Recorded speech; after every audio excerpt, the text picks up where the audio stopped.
नमस्कार। इस खास कार्यक्रम में आपका स्वागत है। मैं हूं आरफा खानम शेबानी।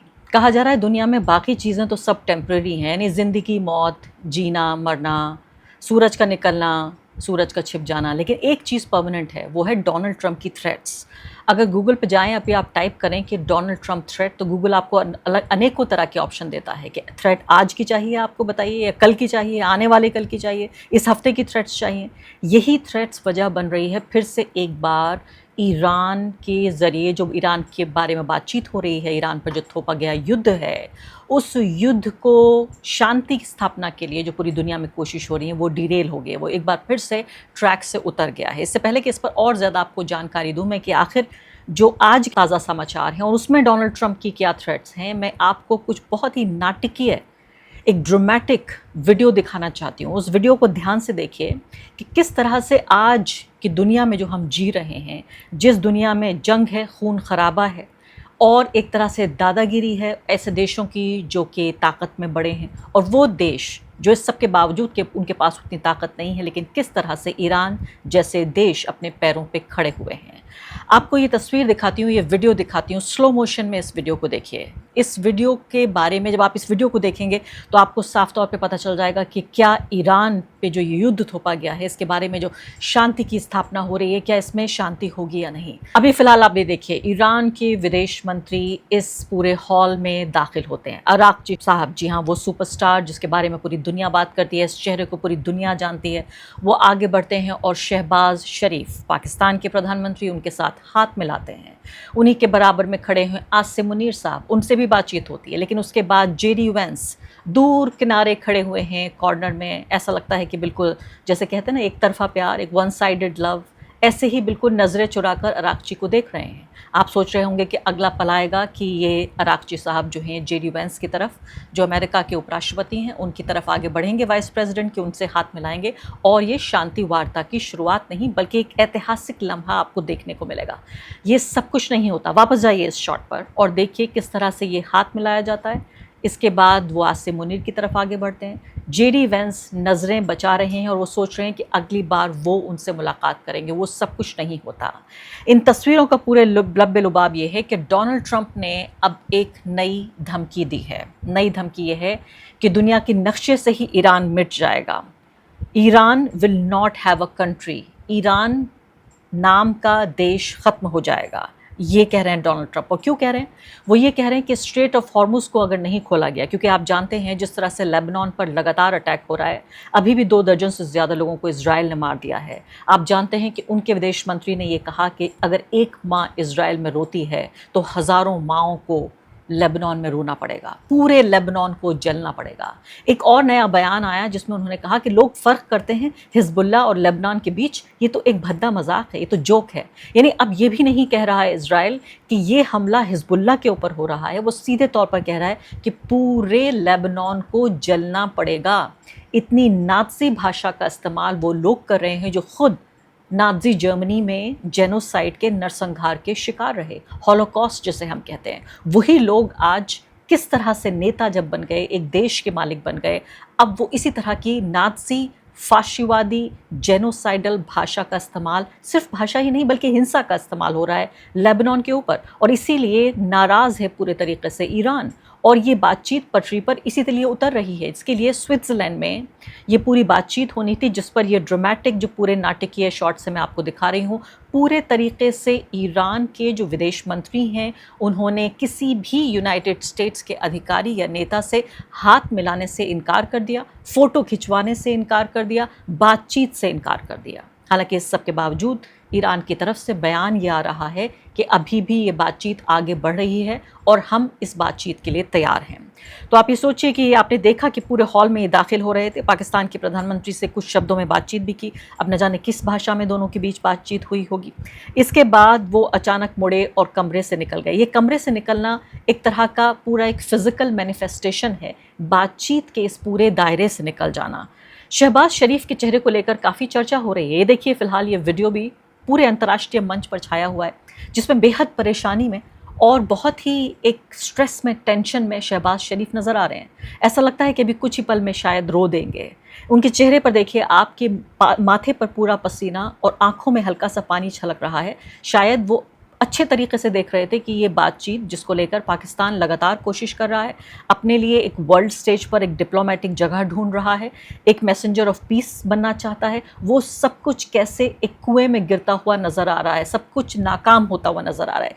ये जो वीडियो है, ये जो तस्वीर है, ये वायरल हो रही है कि उनके चेहरे पर जो हैरानी, परेशानी, असमंजस, कन्फ्यूजन वो साफ तौर पर देखा जा रहा है। और सामने जब जेडी वैंस को आप देखते हैं, उनको भी पूरे तरीके से अंदाज़ा हो गया है कि देखिए गड़बड़ हो गई है, तस्वीर पूरे तरीके से बिगड़ गई है। ऐसा लगता है कि कोई पेंट कर रहा था कैनवस पे और अचानक जो है वो रंग बिखर गया और पूरी तस्वीर ख़राब हो गई।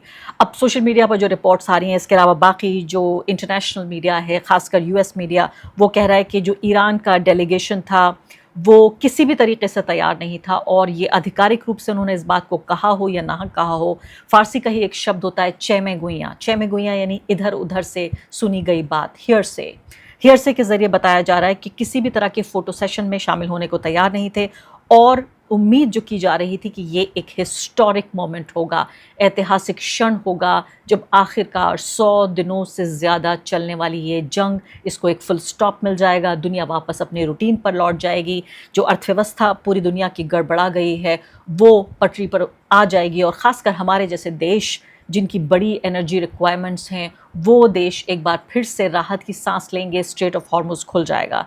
लेकिन पूरे तरीके से एक बहुत ही अनकंफर्टेबल, एक असहज पूरे दृश्य में तब्दील हो गया। तेज़ी से ये वीडियो और ये तस्वीरें वायरल हो रही हैं और सवाल उठ रहे हैं कि बंद कमरे में आखिर ऐसा क्या हुआ जो बातचीत शुरू होने से पहले ही ये पूरा माहौल बिगड़ गया। क्योंकि आपको मैंने ये वीडियो तो दिखाई, ये तस्वीरें भी आपको दिखाई, लेकिन मैं आपको सुना नहीं पाई क्योंकि मैं भी नहीं सुन सकती कि आखिर बातचीत क्या हो रही है। मैंने भी समझा और आपको भी समझाने की कोशिश कर रही हूँ ये पूरे बॉडी लैंग्वेज के साथ कि किस तरह से एक नेता आता है, दूसरे नेता से मिलता है, तीसरा नेता कोने में खड़े होकर देख रहा है, वो इस बात का अंदेशा और आशंका जता रहा है, सोच रहा है कि अब ये अगली मुलाकात मुझसे होगी, ये मुलाकात नहीं होती, नेता कमरे से बाहर निकल जाता है। उसके बाद सबके चेहरे के जो तासुर हैं वो पूरे तरीके से बदल जाते हैं और सीधे तौर पे पता चल जाता है कि आखिर इस बातचीत का भविष्य अब क्या होने जा रहा है। और इसी दौरान स्विट्ज़रलैंड में जब आप ये नाटकीय घटनाक्रम देख रहे थे, उसी वक्त देखिए कि अमेरिका के उपराष्ट्रपति किस तरह से पाकिस्तान के आर्मी चीफ की शान में कसीदे गढ़ रहे हैं कि पिछले 3 महीने में मैंने किसी और से इतनी बातचीत नहीं की जितनी बातचीत आपसे की है, मेरे करीबी दोस्त। And I've probably talked to Field Marshal Munir more than I've talked to anybody else over the last 3 months. Would not be here without his statesmanship. He is, of course, a great military leader, but I think he's shown himself to be a great diplomat. And, of course, who's an amazing friend. और आगे बढ़ने से पहले एक अदना सी गुजारिश कि आप मेंबर बनिए मेरे चैनल का आरफा खानम शेरवानी। अगर आप मेंबर बनते हैं, आपके समर्थन से आप मेरा हाथ मजबूत करेंगे, इतना मजबूत कि मैं सत्ता का कॉलर पकड़ के सवाल पूछ सकूंगी और जो हमारे समुदाय में हाशिए के जो तबके हैं उनकी आवाज़ उठा सकूंगी। आप यकीन जानिए, आपका एक छोटा सा सहयोग मेरे लिए इतना बड़ा होगा जिसके लिए आप अंदाज़ा भी नहीं लगा सकते। जी हाँ, तो मैंने आपको बताया था कि किस तरह से डोनाल्ड ट्रंप ने फिर से ये कहा कि अगर ये स्ट्रेट ऑफ हॉर्मुज़ नहीं खुलता है तो ईरान नाम का कोई देश नहीं बचेगा। अगर फिर से यही बात होती है, आप जानते हैं कि पहले एक बार अपना टिकट कैंसिल करा चुके थे जेडी वैंस, जो स्विट्ज़रलैंड उनको जाना था, फिर आखिरकार कुछ ना कुछ बातचीत बनी और बातचीत जमी और वो वापस वहाँ पर पहुँच गए और तमाम जो नेता थे, ख़ासकर इन तीनों देशों के मध्यस्थ के तौर पर पाकिस्तान और बातचीत के 2 पार्टिसिपेंट के तौर पर ईरान और अमेरिका, ये दोनों बातचीत कर रहे थे और ये माना जा रहा था कि एक नए, जिसे अंग्रेज़ी में न्यू लीफ कहते हैं, यानी एक नया अध्याय इस बातचीत का शुरू होने जा रहा है। और शायद आज मैं आपको ये खबर सुना रही होती कि ये शांति वार्ता कामयाब हुई है, अब ये युद्ध ख़त्म हो चुका है। तो अब ये बात हो रही है यहाँ पर डोनाल्ड ट्रंप की, किस तरह से हिज़्बुल्लाह के मामले में डोनाल्ड ट्रंप ने ये कहा कि Iran must immediately stop their highly paid proxies in Lebanon from causing trouble, if they don't we will hit Iran very hard again just like we did last week, only harder. यानी हिंदी में आपको अनुवाद करके बताऊं तो सीधे तौर पे वो ये कह रहे हैं कि हिज़्बुल्लाह को, यानी उनकी प्रॉक्सी, ईरान की प्रॉक्सी, यानी परोक्ष रूप से, प्रत्यक्ष नहीं बल्कि परोक्ष रूप से इनडायरेक्टली ईरान हिज़्बुल्लाह को इस्तेमाल करता है। ईरान को काबू करना होगा हिज़्बुल्लाह को, वरना ये जो धमकी आ रही है उसको सुनिए, वरना क्या होगा कि और स्ट्रेट ऑफ हॉर्मुज़ भी खोलना होगा, वरना ये होगा कि हम इस तरह से ईरान को हिट करेंगे यानी ईरान पर हमला करेंगे, जैसा हमला पिछली बार कभी नहीं हुआ, पहले से कहीं ज़्यादा। और उसके बाद वो ये कहते हैं कि पूरे तरीके से ईरान नाम का जो मुल्क है वो ख़त्म हो जाएगा।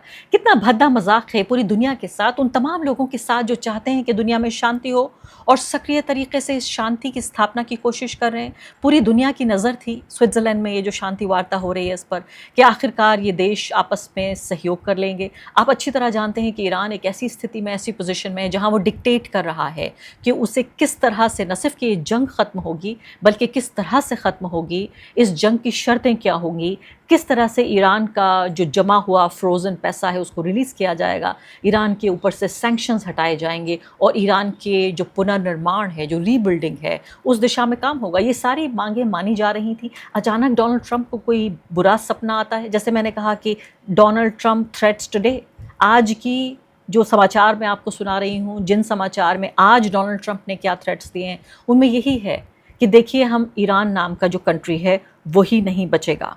तो अब ये प्रॉक्सीज़ के बारे में बात हो रही है और सीधे तौर पे अब डोनाल्ड ट्रंप आगे बढ़ते हैं और इसी बातचीत में कहते हैं, फॉक्स न्यूज़ को ये जो इंटरव्यू दिया है उन्होंने, एक अच्छी बात लगती है मुझे डोनाल्ड ट्रंप की कि वो जिस भी तरह के डिक्टेटर कहे जा रहे हों, एक चीज़ अच्छी है कि वो बातचीत ज़रूर करते हैं, पत्रकारों को डांट भी देते हैं, उन्हें बुरा भला भी कह देते हैं, लेकिन लगातार उनकी तरफ से बयान आते रहते हैं जिससे हमें हालात का अंदाज़ा होता है। You close it and saying you won't have a country, you won't even make it back to your, गाली शब्द का इस्तेमाल किया, कंट्री, यानी इस तरह के शब्दों का इस्तेमाल और इसी बातचीत में हो रही है ये पूरी शांति वार्ता।